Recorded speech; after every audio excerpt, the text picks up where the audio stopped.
네, 오늘 2021학년도 수능 개편 시간이 발표가 됐는데요. 금창호 기자와 더 자세한 내용 알아보겠습니다. 어서 오시죠. 안녕하세요. 네. 자, 하나하나 한번 따져보도록 하겠습니다. 먼저 평가 과목부터 기존 수능과는 확연히 좀 달라진 모습인데 그 이유부터 한번 살펴볼까요? 예, 현재 중3이 고등학교에 입학하는 내년부터 교육과정이 달라지게 됩니다. 네. 2015 개정 교육과정에 따라 문과와 이과가 통합이 되고 통합과학, 통합사회가 신설됩니다. 네. 또 2학년 때부터 학생들은 자신들이 원하는 수업을 선택해서 들을 수 있게 되는데요. 때문에 평가하는 과목 역시 바뀌게 된 겁니다. 네, 원하는 수업을 선택해서 듣는다. 가장 곤란한 건 평가가 아닐까 싶어요. 예, 맞습니다. 상대평가가 유지되면 아무래도 학생 수가 적은 과목에선 그만큼 좋은 등급을 받기가 어렵습니다. 학생들은 선택하는 사람이 많은 과목으로 몰릴 수밖에 없는데요. 그러면 새로운 교육과정을 도입한 의미가 없어지게 되죠. 또 고교 학점제를 위해서도 절대평가는 반드시 필요한 부분입니다. 네, 결국 2015 개정 교육과정의 안정적인 정착과 또 고교 학점제 확대를 위한 시작점으로 수능이 달라져야 한다. 이런 얘기인데 하지만 현장에선 아무래도 학업 부담이 가중되지 않겠느냐 이런 우려의 목소리도 계속해서 나오고 있는 입장입니다. 예, 맞습니다. 먼저 문이과 통합이 맞냐는 문제가 제기됩니다. 수학도 기존과 동일하게 가형과 나형으로 구분이 되고 탐구 과목도 사회와 과학으로 나뉘었기 때문이죠. 또 통합사회와 통합과학의 경우 시험은 한 과목으로 보지만 사실상 두 과목을 공부해야 해서 학업 부담이 클 수 있습니다. 네, 그래서일까요? 오늘 한 가지 안이 아니라 두 가지 안이 나왔어요. 예, 절대평가 과목의 근데 차이를 보이는데요. 예. 1안에서는 먼저 4과목만 절대평가를 도입합니다. 현재 절대평가가 시행 중인 영어와 한국사에 더해 통합과학, 통합사회, 그리고 제2외국어가 절대평가로 전환되는 건데요. 네. 2안 같은 경우에는 전 과목이 전환의 대상입니다. 좀 더 파격적인 안이라고 할 수 있겠죠. 어디까지 절대평가를 도입하냐에 따라서 학생들 공부와 학업 계획에 상당한 영향을 미치겠어요. 예, 먼저 1안에서는 3과목이 절대평가로 상대평가로 유지가 됩니다. 상대적으로 수능의 변별력이 확보가 되는 건데요. 또 학생부가 없는 검정고시생이나 아니면은 재수생 같은 경우에는 제도전의 기회를 가질 수 있다는 장점도 있습니다. 예.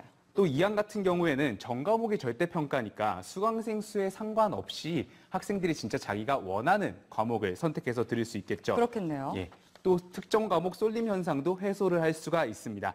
하지만 장점만 있는 거는 아닌데요. 예. 1안 같은 경우 먼저 4과목 절대평가 안에선 상대평가 과목이 여전히 다른 학생들과 경쟁을 해야 합니다.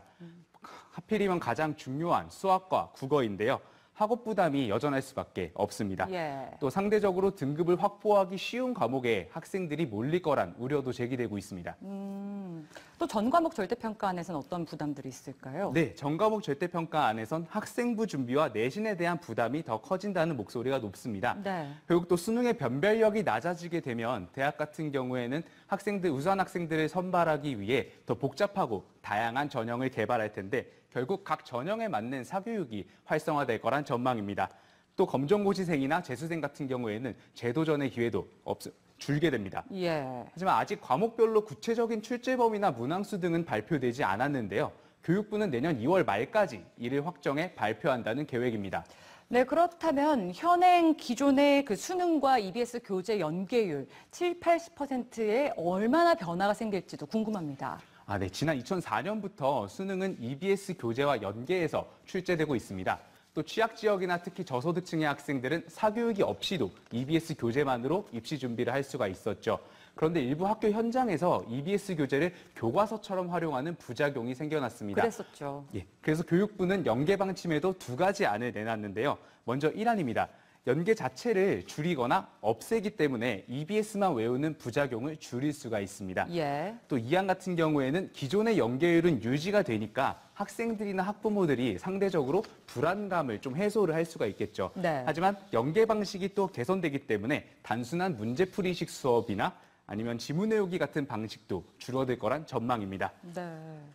반면에 1안 같은 경우에는 사교육을 받을 수 없는 취약 지역이나 저소득층의 학생들이 수능 대비에 곤란을 겪을 수 있다는 문제가 있습니다. 또 EBS 교재라는 일종의 울타리가 사라지기 때문에 학생들이 사교육에 더 의존할 수도 있고요. 예. 또 다른 문제집을 풀어야 되기 때문에 여전히 학업 부담은 줄지 않을 거란 지적입니다. 또 2안 같은 경우에는 학생들이 체감하는 연계율이 떨어질 거란 우려가 나오고 있습니다. 하지만 어떤 방식을 선택하든 개편의 핵심은 결국 부작용을 어떻게 줄이느냐가 될 것 같습니다. 일장일단이 확실한 것 같은데 결국엔 수능이 바뀌면 대학 입시 제도에도 상당한 변화가 생길 것 같은데요. 우리 학생들 과연 어떻게 준비하면 좋을까요? 어떤 경우에든 수시의 중요성은 커질 수밖에 없습니다. 수능의 변별력이 떨어지면서 정시 비중이 줄어들 전망인데요. 또 학생부 전형의 영향력도 커질 것으로 보입니다. 문재인 정부는 이미 대선 때부터 논술 전형 폐지를 예고하고 대입을 학생부와 수능으로 단순화하겠다고 밝혀왔습니다. 네, 마지막으로 수능 개편안에 맞춰서 우리 학생들이 어떤 점에 주안점을 좀 맞추면 좋을지 오늘 기자님께서 좀 자세하게 짚어봐 주시죠. 예. 올해 수능부터는 영어가 절대평가로 치러지면서 이미 정시 모집에서 영어의 반영 비율이 줄었습니다.